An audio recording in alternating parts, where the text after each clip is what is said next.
আজকের গল্পটা যারা ভয় পান তাদের জন্য নয়, প্লিজ তারা দয়া করে চলে যেতে পারেন। আর যারা সাহসী, হ্যাঁ যারা সাহসী তাদের জন্য এই গল্পটা। কারণ আমি চাই না এই ঘটনা শুনে আপনাদের কারো ক্ষতি হোক, কারণ ঘটনা অনেক ভয়ানক হতে যাইতেছে। তো আপনারা আশা করি মনোযোগ দিয়ে শুনবেন। আমি ঘটনা শুরু করছি, বেশি কথা বলবো না। তার আগে ছোট্ট একটি কথা বলে নিই, যদি ভৌতিক গেম কথা চ্যানেলটি সাবস্ক্রাইব না করে থাকেন তাহলে অবশ্যই সাবস্ক্রাইব করতে পারেন, আপনার ইচ্ছে। তো আমি ঘটনা শুরু করছি। আর ঘটনাটা হলো এমন যে দুই কবিরাজ আর কি তাদের যুদ্ধ বলতে আর কি তারা একই উস্তাদের শিষ্য, কিন্তু পরবর্তীতে তারা আলাদা হয়ে যায়, তাদের মধ্যে ঝগড়া হয়। তো কী নিয়ে হয় কাহিনী না শুনলে আপনারা বুঝতে পারবেন না।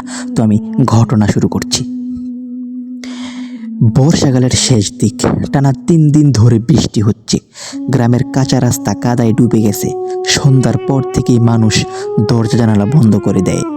সেই গ্রামের এক প্রান্তে থাকতো দুই কবিরাজ। একজনের নাম ছিল করিম শাহ, অন্যজন রহমত আলী। একসময় তারা একই উস্তাদের শিষ্য ছিল, বহু বছর একসঙ্গে রোগী দেখেছে।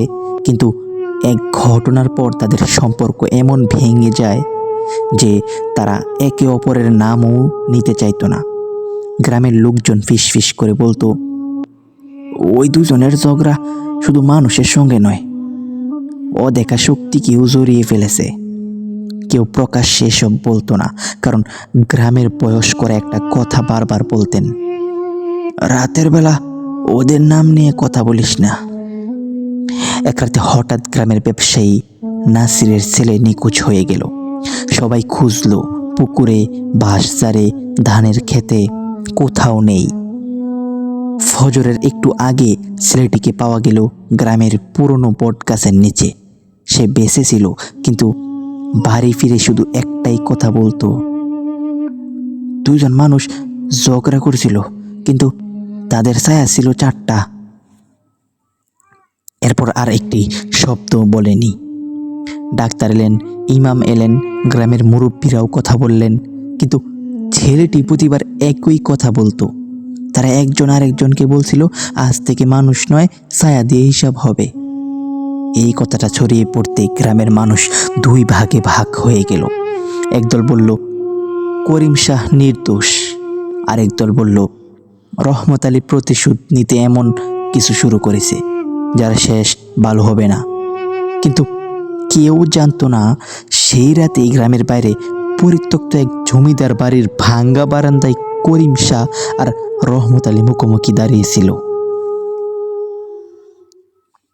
বৃষ্টি পড়ছে, কেউ কথা বলছে না।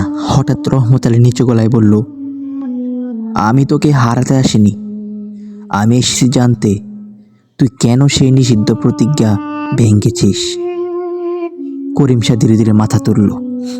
তার কণ্ঠে কোনো রাগ নেই, শুধু একটা বাক্য, আমি ভাঙিনি, আগে তুই ভেঙেছিস। ঠিক তখনই জমিদার বাড়ির ভাঙা ছাদের উপর এমন একটা ভারী শব্দ হলো, যেন কেউ ধীরে ধীরে হাঁটছে। দুজনেই একসঙ্গে মাথা তুলে তাকালো, কিন্তু সেখানে কেউ ছিল না। জমিদার বাড়ির ছাদের শব্দটা থেমে গেল, কিন্তু কয়েক সেকেন্ড পর ঠক ঠক ঠক। এবার শব্দটা ছাদ থেকে নয়, ঠিক তাদের মাঝখান থেকে। করিম শাহ মাটির দিকে তাকালো। ভেজা কাদার উপর ধীরে ধীরে ফুটে উঠছে একজোড়া খালি পায়ের ছাপ, কিন্তু আশেপাশে কেউ নেই। রহমত আলী নিচু গলায় বলল, এটা তোর কাজ? করিম শাহ মাথা নাড়ল, না, এটা আমাদের কেউ ডেকে আনেনি। বৃষ্টির ফোঁটা পড়ছে, কিন্তু আশ্চর্যের বিষয় পায়ের ছাপগুলো মুছে যাচ্ছে না, বরং একটার পর একটা এগিয়ে যাচ্ছে জমিদার বাড়ির ভেতরের দিকে। দুজনেই কিছুক্ষণ চুপ করে রইল। তারপর রহমত আলী বলল, আজ যদি আমরা না যাই, কাল এই গ্রামের আরেকটা পরিবার কাঁদবে। দুজনেই ধীরে ধীরে ভাঙা দরজা পেরিয়ে ভেতরে ঢুকলো। পুরো বাড়িটা স্যাঁতসেঁতে, দেয়ালের প্লাস্টার জোরে পড়েছে। হঠাৎ করিম শাহ থেমে গেল। সামনের দেয়ালে কাদামাখা হাতের ছাপ, একটা নয়, দুইটা নয়, ডজন খানেক, মনে হচ্ছে অনেকগুলো মানুষ একসঙ্গে দেয়ালে হাত রেখে দাঁড়িয়ে আসছিল। ঠিক তখনই বাড়ির ভেতরের অন্ধকার থেকে খুব ধীর একটা কণ্ঠ ভেসে এলো, তোমরা অনেক দেরি করে ফেলেছো। দুজনেই টর্চের আলো ফেললো, কেউ নেই, কিন্তু মেঝের উপর পড়ে আছে একটা পুরনো লাঠি। করিম শাহ সেটা দেখে ফ্যাকাশে হয়ে গেল। রহমত আলী ফিসফিস করে বলল, এটা উস্তাদের লাঠি। দুজনেই জানতো তাদের উস্তাদ 20 বছর আগে মারা গেছেন, তাহলে সেই লাঠি আজ এখানে এলো কীভাবে? ঠিক তখনই বাড়ির ভেতরের শেষ ঘর থেকে দরজাটা ধীরে ধীরে নিজে থেকেই খুলতে শুরু করলো। দরজাটা ধীরে ধীরে খুলে গেল। ভেতরে কোনো আসবাব নেই, শুধু ঘরের এক কোণে একটা পুরনো কাঠের চেয়ার, চেয়ারের উপর ধুলো মাখা একটা কাপড়। করিম শাহ এগিয়ে গিয়ে কাপড়টা সরাতেই নিচে একটা ছোট কাঠের বাক্স দেখা গেল।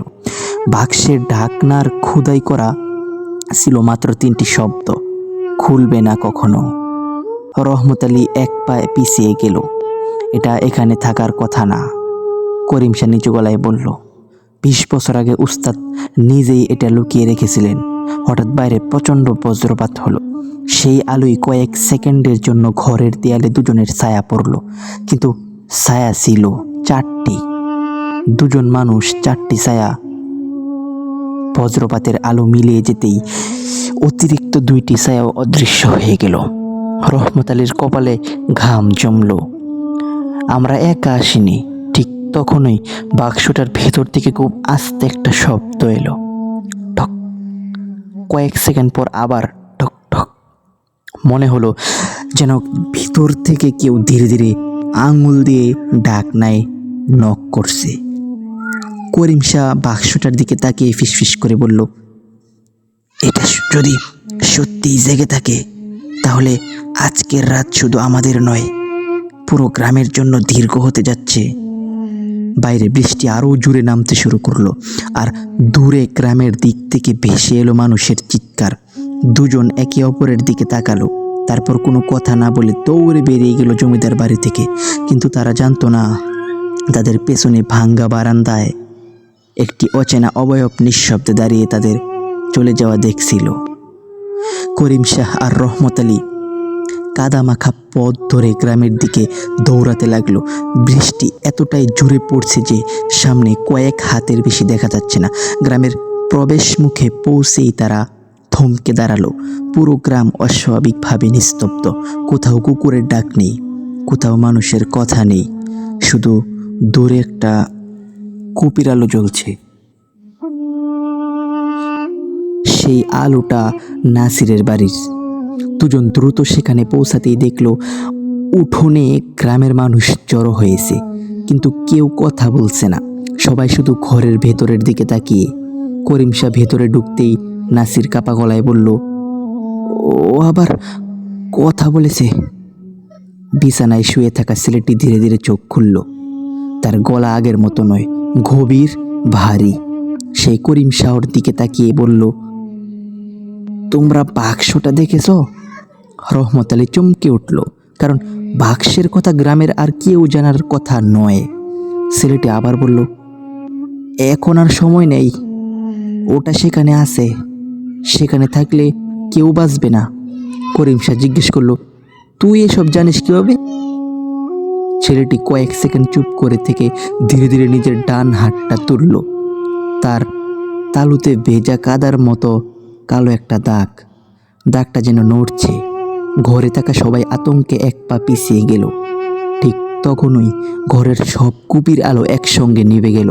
চারদিকে অন্ধকার। অন্ধকারের ভেতর থেকে শুধু একটা কণ্ঠ শোনা গেল, তোমরা দুজন 20 বছর আগে যে প্রতিজ্ঞা করেছিলে, আজ তার হিসাব শুরু হলো। বজ্রপাতের আলোয় এক মুহূর্তের জন্য সবাই দরজার সামনে একটি লম্বা অবয়ব দেখতে পেল। আলো মিলিয়ে যেতেই সে আর সেখানে ছিল না। করিম শাহ ধীরে ধীরে বলল, রহমত, মনে হচ্ছে আমাদের অতীত ফিরে এসেছে। রহমত আলী উত্তর দিল, না, অতীত নয়, এবার বিচার শুরু হয়েছে। রাত তখন প্রায় 3টা। বৃষ্টি থেমে গেছে, কিন্তু পুরো গ্রাম কুয়াশায় ঢেকে গেছে।